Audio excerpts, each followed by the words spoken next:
우리가 지금은 하나님의 자녀라라는 제목으로 함께 은혜를 나누고자 합니다. 며칠 전에 한 드라마의 짤막한 영상을 광고 영상인 것 같아요.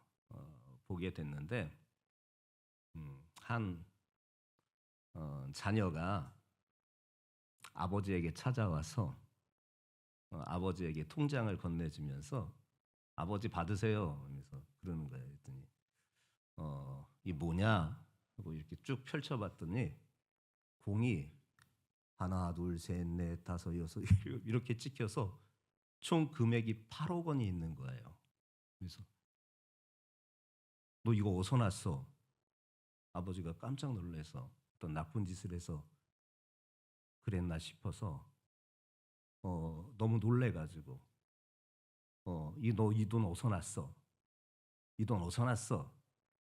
그렇게 얘기하는 거예요. 그랬더니 아버지가 자꾸 추궁하니까 아버지 제가요 알바를 열심히 해가지고요 이것도 하고 저것도 하고 하루에 몇 항씩 알바도 하고 그 다음에 우연히 그렇게 사람의 눈에 띄어서 모델 일도 하고 그래서 열심히 살아가지고 이렇게 8억이라는 큰 돈을 모았어요. 이거 아버지께 드리려고요. 왜 이것을 나한테 주려고 해? 아버지, 아버지께 갚으려고요.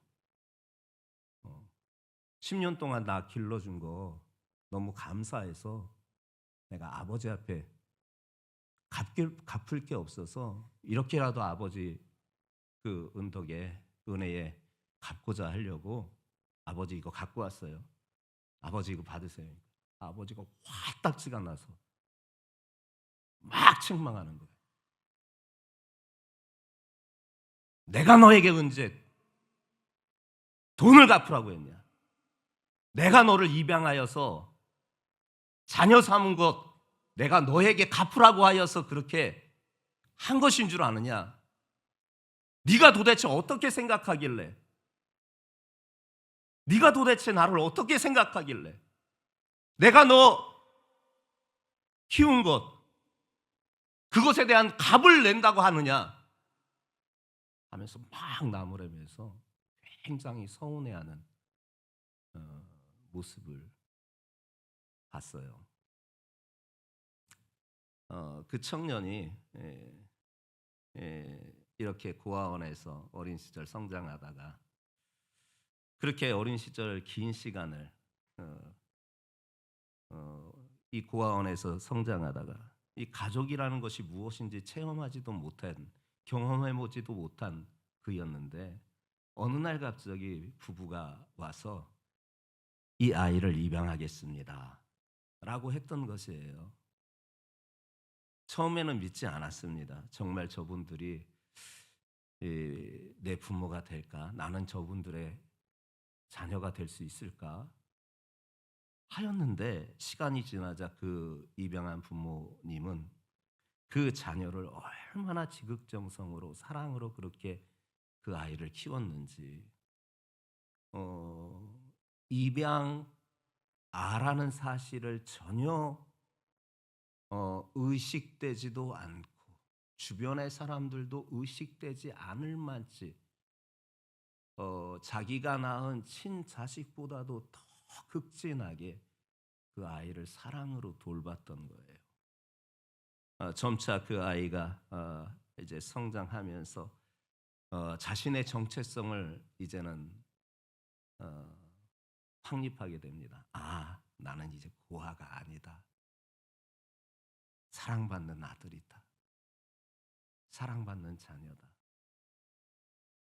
그런데 어느 순간 통장을 들고 와서 아버지 나 길러준 거 너무 감사해요. 아버지 그 은혜 내가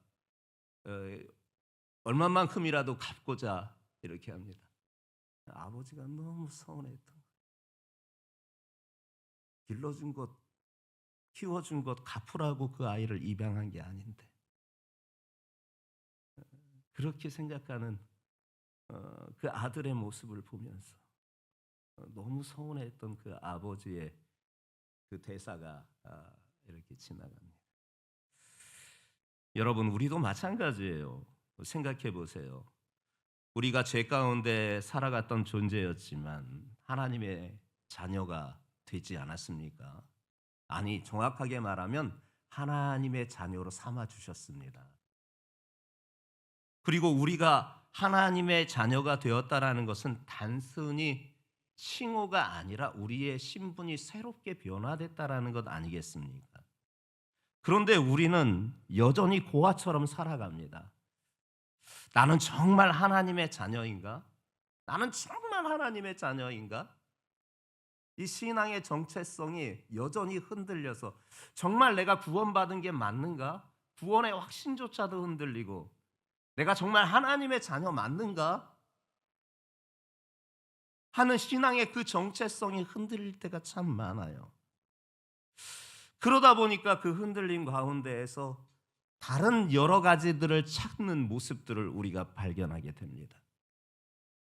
그러나 성도들이요, 여러분들은 하나님의 자녀가 맞습니다. 여러분들은 예수 그리스도의 은혜로 말미암아 구원받은 하나님의 자녀인 줄 믿습니다. 오늘 본문은 이와 같은 우리가 하나님의 자녀로서 어떤 신분을 가지고 있는지, 또한 어떻게 살아야 하는지 우리에게 말씀해 주고 있어요. 우리가 하나님의 자녀가 된 것은 첫 번째, 우리가 하나님의 자녀가 된 것은 하나님의 사랑 덕분이에요. 1절에 이렇게 말씀하고 있습니다. 보라! 여기에서 보라라는 것은요, 감탄사예요. 감탄사. 놀라운 감탄사를 표시하고 있는 거예요. 보라! 아버지께서 어떠한 사랑을 우리에게 베푸사 하나님의 자녀라 일컬음을 받게 하셨는가? 우리가 그러하다.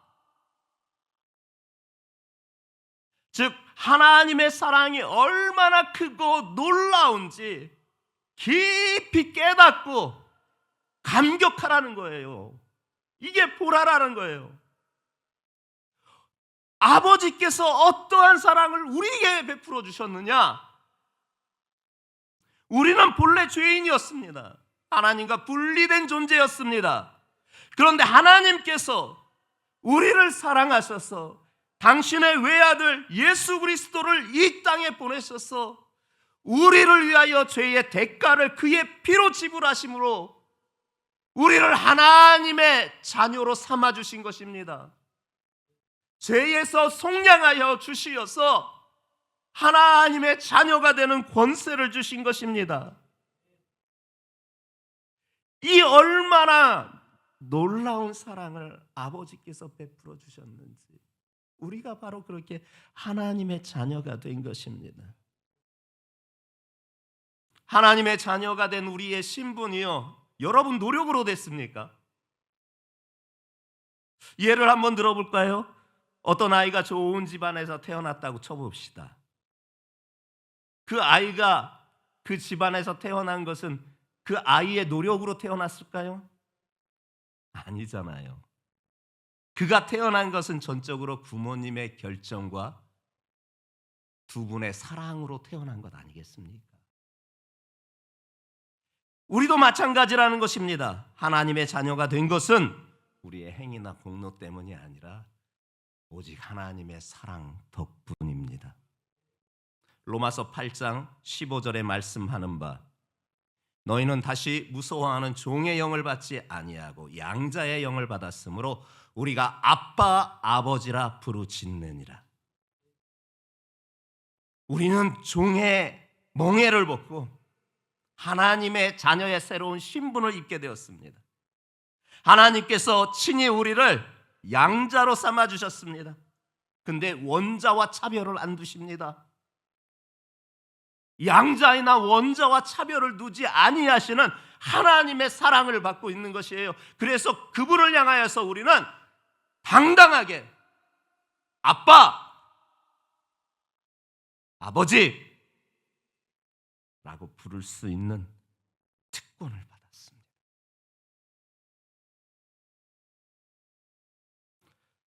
사무엘하 9장에 보게 되면 무비보셋이라는 인물이 등장해요. 사울 왕의 손자였고 아버지 요나단을 두고 있는 바로 무비보셋이 불구자가 되어 사람들에게 버림받고 또한 숨어 살아야 되는 그런 신세가 되었습니다.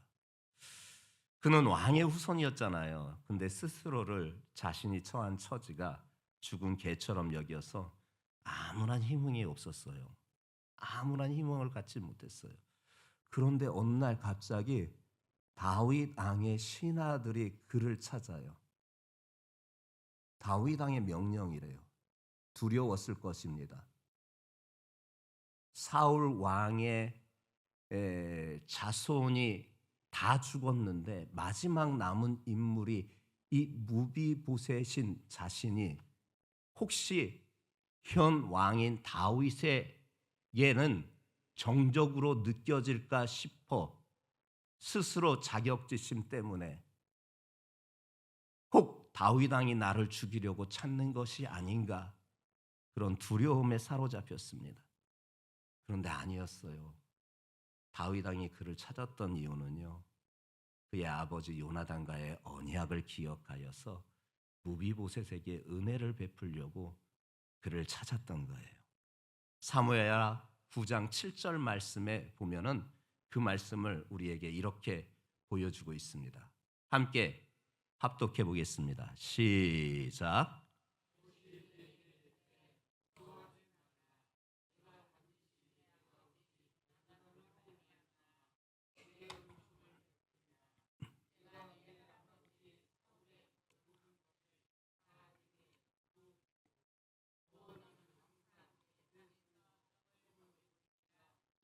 무비보셋은요, 자신의 공로로 지금 다윗의 은혜를 입은 게 아니에요. 아버지와의 언약을 기억한 이 다윗이 그 할아버지의 재산을 다시 그에게 주며 심지어 왕의 자녀와 충신들만 함께 할 수 있는 왕의 식탁에서 너 이제부터는 이 식탁에서 나와 함께 아침, 점심, 저녁 계속해서 나가면 먹어. 이 말은 무엇이냐? 내가 너를 내 자녀처럼 대하겠다. 이것이었어요. 아버지 요나단과의 언약을 기억한 다윗이 무비보셋의 어떤 공로 때문이 아니라 그 언약 때문에 그 불구자가 되어 버림받은 인생인 이 무비보셋을 찾았고 찾아서 그를 왕의 식탁에 앉히고 왕의 재산을 다시금 그에게 주는 역사를 보게 됩니다. 마찬가지로 우리는 하나님의 자녀가 된 것은 무슨 자격이 있기에 된 것이 아닙니다. 우리에게는 자격이 없지만 예수 그리스도의 공로로 하나님의 사랑을 받는 자녀가 되는 특권을 누리게 된 것입니다. 여러분들 이것을 믿는 것입니다. 요한복음 1장 12절에 말씀하는 바 영접하는 자 곧 그 이름을 믿는 자들에게는 하나님의 자녀가 되는 권세를 주셨습니다. 우리가 예수 그리스도를 믿고 영접한다면 우리는 이제는 하나님의 자녀가 된 것입니다. 이것은 변하지 않는 진리인 것입니다. 그러므로 성도들이여, 우리가 하나님의 자녀된 이 신분에 늘 감사하면서 삽시다. 육신의 왕도 육신의 권력자의 자녀도 아비를 통하여 얻게 된 그 자리를 인하여서 감사하면서 살아가는데, 여러분들은 만왕의 왕이요 만주의 주가 되시는 하나님의 자녀가 되어 그분의 자녀의 권세를 입었다라는 것은 감사하기에 충분한 줄 믿습니다. 감사하면서 삽시다. 인생의 실패를 경험하고 낙심할 때에도 여러분 잊지 마세요. 여러분들은 하나님의 자녀입니다. 이 신앙의 정체성을 굳건히 붙잡는 우리 성도들 되시기를 예수님의 이름으로 축복합니다. 그 하나님의 자녀는요, 세상과 다르게 살아야 합니다. 하나님의 자녀라는 놀라운 은혜를 입었지만 여기서 끝나는 것이 아닙니다. 하나님의 자녀라면 그에 합당한 삶이 또한 살아야 되는 것입니다. 왕의 아들들을 세자라고 하였고 또한 군자라고 하였잖아요. 대군이라고 하였잖아요. 그 왕의 자녀로 태어나서 왕의 그늘 아래서 모든 것을 누리는 자녀였지만요, 그 왕의 자녀로 태어났다라는 이유로 깐난쟁이서부터 계속해서 왕의 자녀다움에 훈련을 시켰어요. 조선시대에 왕의 자녀로서는 걸을 때도 어떻게 걸어야 되느냐, 또한 밥 먹을 때도 어떻게 먹어야 되느냐, 말할 때도 어떻게 말해야 되느냐, 옷은 또 어떻게 입고 다녀야 되느냐, 사람과의 대화에서도 어떻게 해야 되느냐 등등, 이루 말할 것 없이 어릴 때부터 왕의 자녀로서의 신분에 맞는 그 자녀의 수업을 끊임없이 해왔습니다. 조선시대에는요. 여러분, 우리가 하나님의 자녀가 되었다는 이 놀라운 은혜로 끝난 것이 아닙니다. 하나님의 자녀라면 분명한 그 자녀에 맞는 삶이 있는 거예요. 그 삶이 무엇이냐? 세상과 죄와 구별된 삶을 살아야 된다는 겁니다. 그 말씀이 4절부터 9절까지 우리에게 들려주시는 바입니다.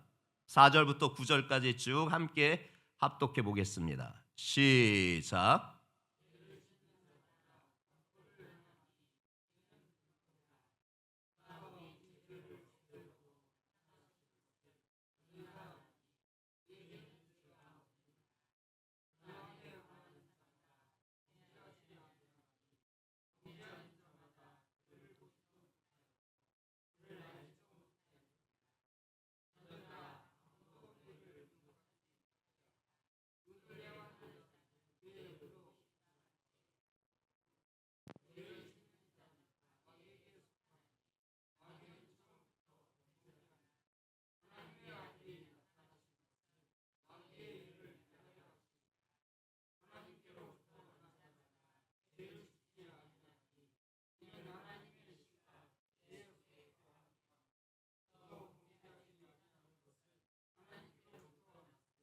아멘.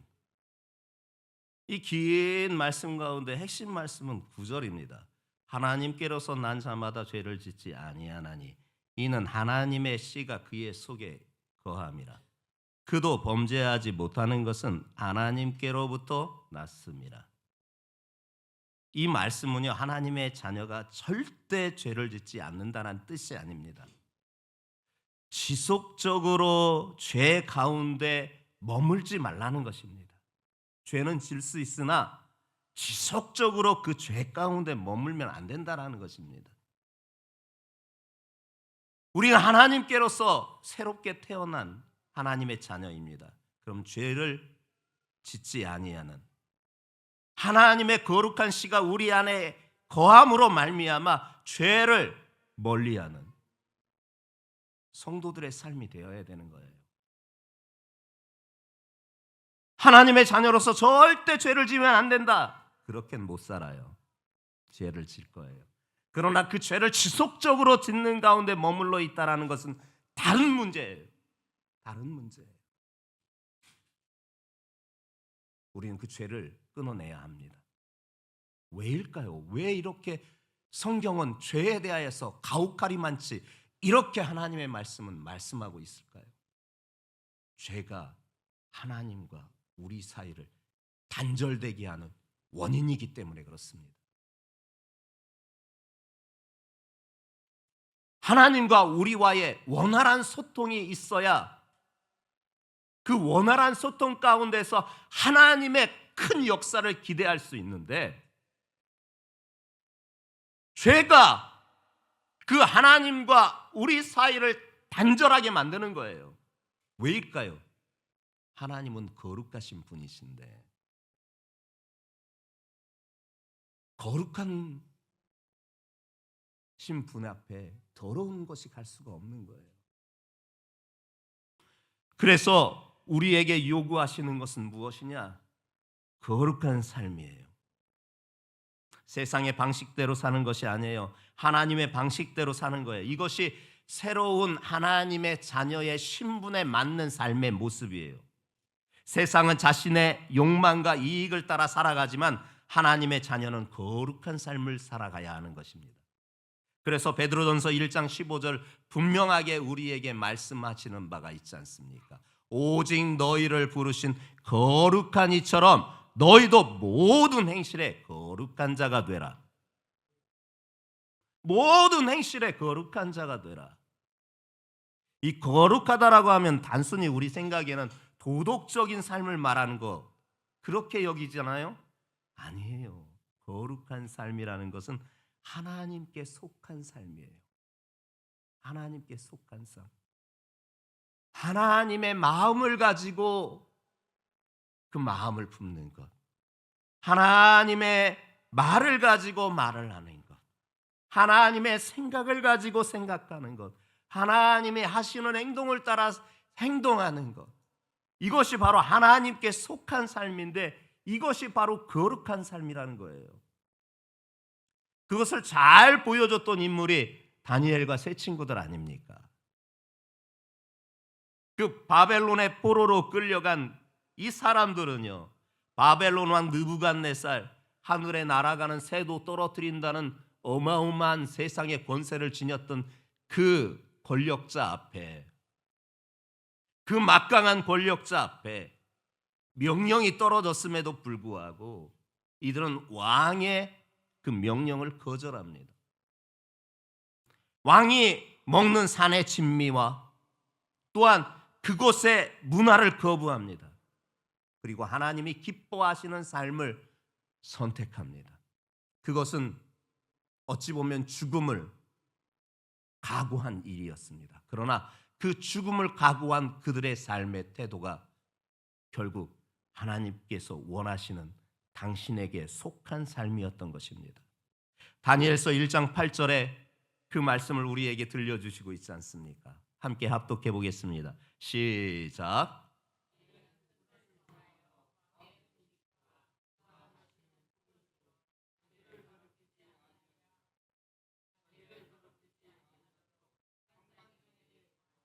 그래요.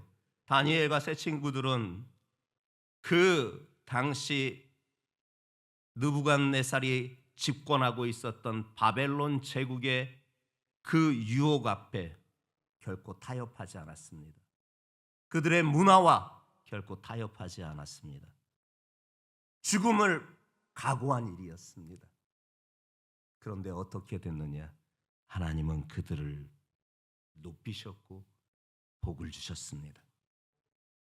다니엘은 총리가 되게 하셨고 세 친구들은 각 도의 도지사를 만드는 하나님의 놀라운 섭리가 있었습니다. 하나님의 자녀는 세상적인 가치관으로 살아가는 것이 아닌 분명한 다른 삶을 살아야 하는 것입니다. 세상은요, 보여지는 바가 잘 알듯이 성공과 물질과 쾌락으로 대변되는 것이 세상의 삶이고 그것이 우선이라고 말하잖아요. 그러나 하나님의 자녀는요, 그런 세상의 가치관 가지고 살아가는 것이 아니라 진리 따라 살아가는 것입니다. 거룩한 삶으로 살아가는 것입니다. 로마서 12장 2절에 말씀하는 바가 있습니다. 너희는 이 세대를 본받지 말고 오직 마음을 새롭게 함으로 변화를 받아 하나님의 선하시고 기뻐하시고 온전하신 뜻이 무엇인지 분별하도록 하라. 이 세대 본받지 말라고, 마음을 새롭게 하여 변화를 받아서 정말 하나님이 기뻐하시는 것이 무엇인지 그 뜻을 온전히 이루는 삶을 살아가라고. 이게 바로 하나님의 자녀가 세상의 가치관과는 분명히 다른 삶을 살아가라고 하시고 있는 것입니다. 성도들이여, 세상과 다른 삶을 삽시다. 세상이 추구하는 것이 나의 삶의 목표가 되지 아니하고 하나님께서 원하시는, 하나님이 기뻐하시는 삶으로 여러분들이 거룩하게 드려진 바 되었어. 여러분들 삶에 하나님이 인도하시는 은혜가 충만하시기를 예수님의 이름으로 축복합니다. 반드시 여러분들에게 선포합니다. 그 삶을 살아가는 자에게 다니엘과 세 친구처럼 하나님께서 반드시 높여주시고 하나님께서 반드시 복을 주실 줄 믿습니다. 그 같은 삶이 여러분들 안에 충만하시기를, 그리고 오늘 이 시간 다시금 신앙의 결단이 있는 우리 성도들 되시기를 예수님의 이름으로 축복합니다.